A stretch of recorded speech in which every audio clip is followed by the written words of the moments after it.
Right. And I think we often forget about that kind of romantic image of Charles, where he used to love singing and dancing and dressing as an Iban and fighting in Iban balas and so on. Oh, hey, what's up everyone? My name is Nick, and today I'm gonna meet a very special and interesting person. I'll be meeting Jason Brooke, one of the descendants of the Rajas of Sarawak. He is one of the prominent members of the Brooke Dynasty that still comes to Sarawak regularly, and he is managing the Brooke Trust, and I've got so many questions regarding his ancestors, his life, and what he likes about Sarawak so much.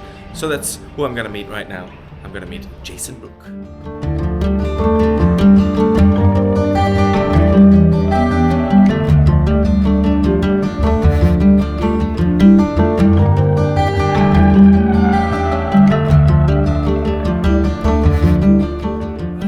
Here we go. I'm here with Mr. Jason Brooke. How are you? Good, thank you. How are you? I'm good. It's nice to see you again after all these years. It's been a while. It's been 5 years, something like that. Yeah. Do you remember the first time we met? Kuching Heritage Race. Yes. We were both wearing red t-shirts. I remember reluctantly wearing red t-shirts. Yeah, we all had to wear the same uniform. Yeah, that's right. And I met you, and you were sort of, you maybe handing out t-shirts or. Yeah, I was part of the organization, and it was a lot of fun. Yeah, it was good. So you're in Sarawak again. How often do you come to Sarawak? Pre-COVID, I think I was here every couple of months. Post-COVID, every 3-4 months. Probably something like that. So like four times a year you're here. Yeah, I guess so. I don't know my wife. I say, oh no, I haven't been in ages. I think you were just there. Yeah. And then may I ask what you do in the UK? You live in the UK most of the time? Yeah. You have a family? Yes, I You do. have kids? I do, yes. I have 2 kids. So I have a 4-year-old, Jago, and I have a 2-year-old who we call Argus. He's Charles Argus. And we actually are living now down at Barator House, which was built for the first Raja. Right. So it was like his retirement house. They did a crowdfund in 1859, built him this Crowdfunding house. was already a thing back then. They called it a public testimonial, but it was a crowdfund. Okay. Because he'd sort of spent all his money on Sarawak in the early days, setting it up, paying the administration and so on. And so they wanted to save him from poverty in his retirement. Yeah, fair so enough. they did a crowdfund. They built him a house, and we sold it. Or so Charles Brooke sold it to settle a Sarawak debt in 1877, 150 years ago. Okay. And then, middle of the pandemic, came on the market again, bought it back, we're restoring it, we're hoping to put a museum in it, all about Sarawak. Yes. The church next door to it is where all the Rajas are buried. Right. I've done some research online, so I think I have some pictures of the tombstones that I saw. Yeah. The really big Iban Pua on the, so there's a 15th century medieval church, and then this enormous, James Massing, the late James Massing, came and presented a Pua on behalf of the Sarawak government. So yeah, it's a really interesting little piece of Sarawak in the Dartmoor National Park. Good. Nice. Can you tell me a little bit more about your heritage? You're a Brooke. Brooke, yes. You have, I would say, fairly famous and important last name and family when it comes to Sarawak. Mm-hmm. Well, let me ask you this question. When did you find out that you had such a rich history in your family? I think when I was very young, so probably like 7 or 8, my father would sort of lay things out, there were flags and swords and shields and these sorts of things, and he was explaining about Borneo, and the family had lived there just about 4 generations, and it was this special story, but I didn't really appreciate it. Right. And then when I was about 12, I started corresponding and speaking with my grandfather, who was the last Raja Muda, and he really encouraged an interest in this. So I was sort of asking silly questions, probably. I don't know. Did it have a postage stamps or something? These are sort of simple things. I want to see this. Yeah. My grandfather asked me not to come here until I was mature enough to appreciate it at a spiritual level. That's how he saw the relationship. Okay. So to wait until after my postgrad, so about 22. Wow. And that was the first time, 15 years ago, it was the first time I came here and saw it as a real place, so not as a historical place, but as sepia, information you figured out, and then you saw it, you could touch things and smell Sarawak. Exactly. So there's kind of two things. There's the interesting story when I was a child, but then there was what it means to people today, which I probably didn't start really learning about until 15 years ago. Okay, you want to have a coffee? Yeah, sure. All right. Okay, so Jason has just invited me to come over to Devon? Devon. Yeah. I think it's a good idea. So the next video we'll do together will be maybe over there. You should come see the Raja's graves and this little, Sarawak. We get quite a lot of Sarawakians actually come down there. Yeah, I can imagine. It's like a little pilgrimage Yeah. or something like that. All right, let me ask you another question.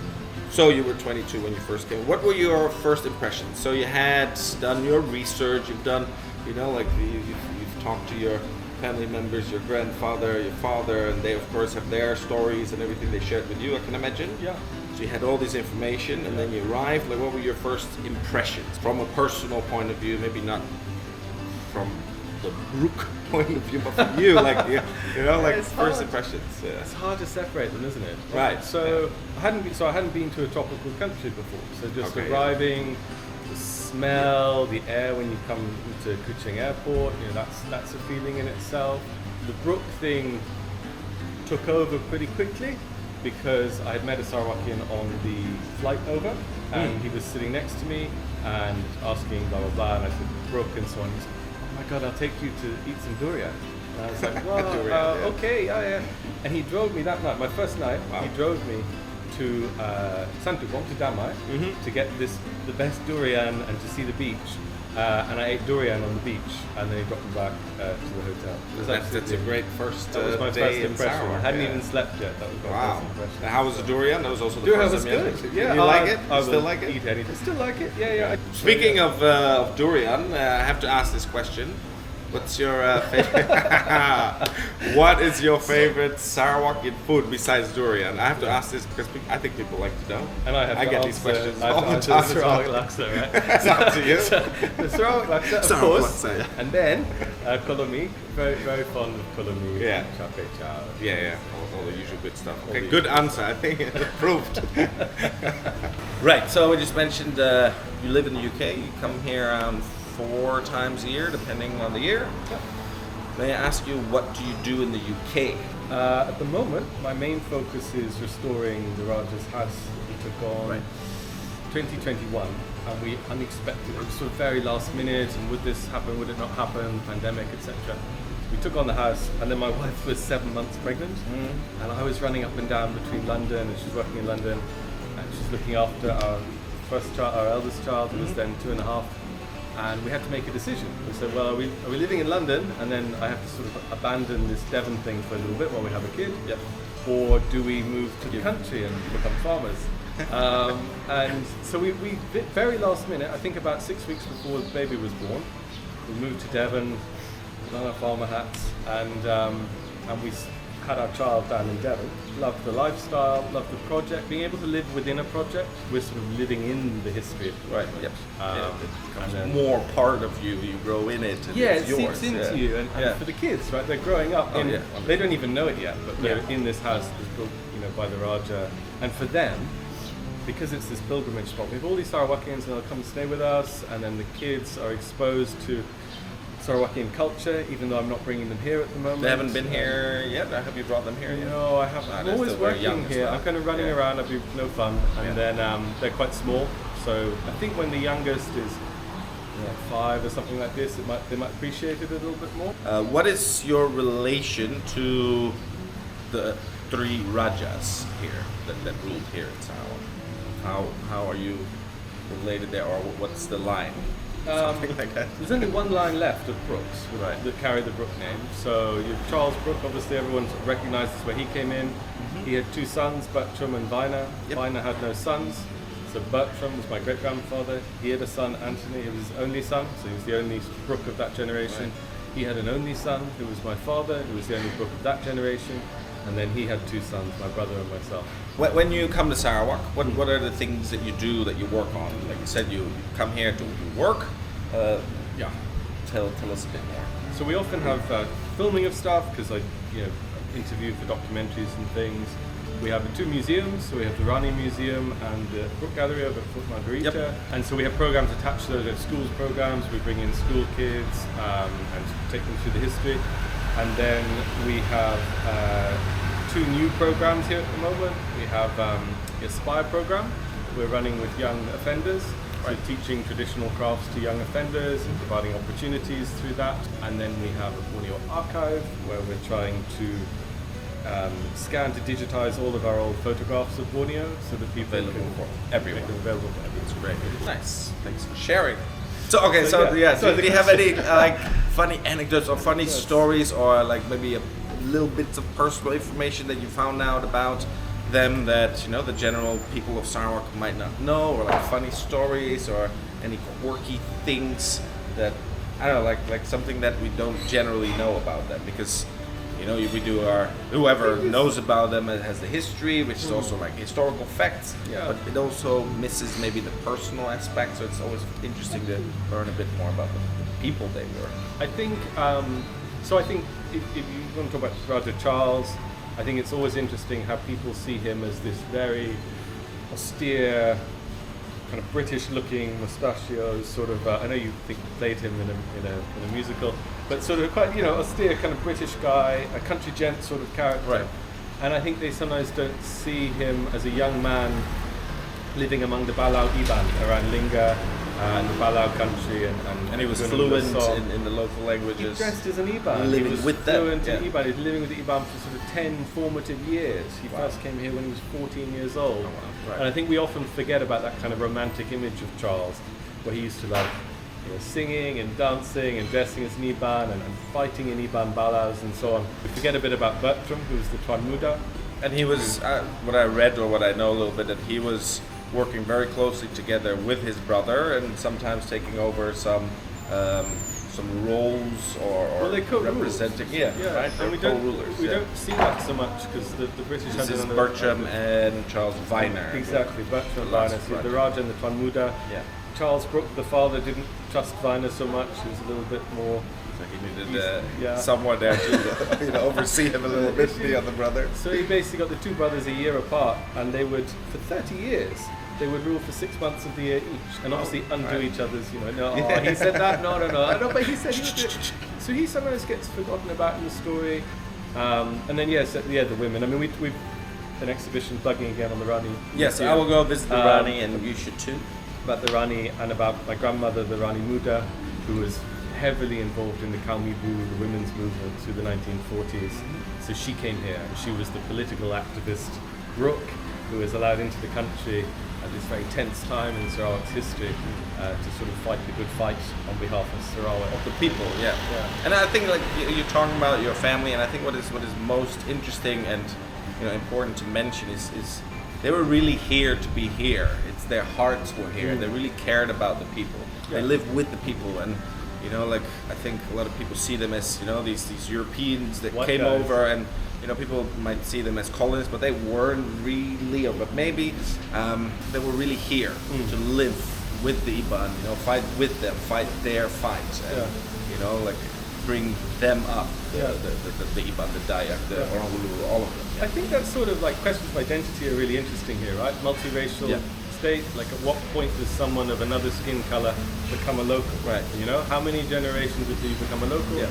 I think it's certainly, if it wasn't a colony, just by definition, a colony needs a mother country and the resources flow back to it. Yeah. It was an independent sovereign state, happened to have a white guy, but every state in this whole region always had a ruler of another ethnicity to the majority of people. Right. So look at all the Malay sultanates around here. They had this idea of the stranger king. They would send across the islands in a distant place and bring in someone who was not otherwise connected or partial towards the other people. So he was seen as an impartial sort of adjudicator. And then the Brookes, they're seen as obviously ethnically, they weren't really English by the time, they also intermarried with different things, but they hadn't lived in England in, what are we at now? Sort of for probably 7, 8 generations. They lived in India for 3, 4 generations. James Brooke was born in India, and then you had 4 into the 5th generation with my father living here. My father lived here in 1940. So we're talking, 8 to 9 generations not in England. Yeah. But because of how we look at Europeans abroad in that period in history, I say we, but people outside Sarawak more than Sarawak, it's not such an issue. Outside Sarawak, I think people find it very difficult to get past the idea of a white person and some not so white people and what that relationship might be. So it's a very uniquely Sarawak story, and it needs to be seen as a uniquely Sarawak story. All right. Is there anything else you'd like to share or ask me or? How do you find it immersing yourself in Sarawak the past, how many years? 15 years more? I came here in 2011. Okay. Yeah. How do I find it? Again, it's I found a new home. I really enjoy it here, and of course, I'm reminded that I am white, I am Dutch, but I live my life amongst the locals. I am local. I'm more local, maybe, or I'm more Sarawakian than I am Dutch. Right, yeah. I was 20 when I came here. Like so the Rani? so my whole adult life has been here. Yeah. I've done all, this growth through all these periods of Formative years in yes, your life. I've been here. All my friends are from here. Yeah. I don't really see ethnicities or Your all that family, stuff. your Yeah, kids. my wife is from here, and it's life is just here. Yeah. So you can probably relate a lot to some of the Brooke experience. The Charles Brooke coming here as a young man, having his formative time with the Gibbon. And I understand it. I I understand, and it's the difference. The Netherlands as UK is so different than here, and that makes it so interesting here. How these people think and their culture and their beliefs and their festivals and how it works and what the thought is behind it. I always find it so interesting to learn more about the people and why they do things. And I think that's also what attracts Sarawak to a lot of people with their ancestors and all these other people that came here and stayed and still. They used to call it the Sarawak bug. Have you ever heard that? Yeah. It was. I mean, literally, we're talking 100 years back. They still talked about the Sarawak bug. If a visitor came to Sarawak, we found something a bit different here. And often they wouldn't leave.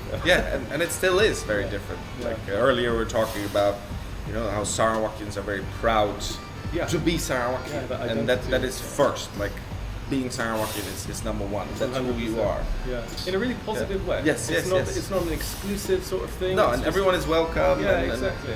And there are so many different cultures within Sarawak, but it's still one Sarawak. Yeah. And everyone is different, but that makes us more together or something. Yeah, I think it's absolutely get that. Yeah. Well, I think we're going to end the video here. I want to say thank you for joining me for a chat. Pleasure. And I appreciate it. Thank you for your time. Okay, so that's the end of the video. Leave a like, leave a comment, share this video, and we'll see you again next week. Bye-bye!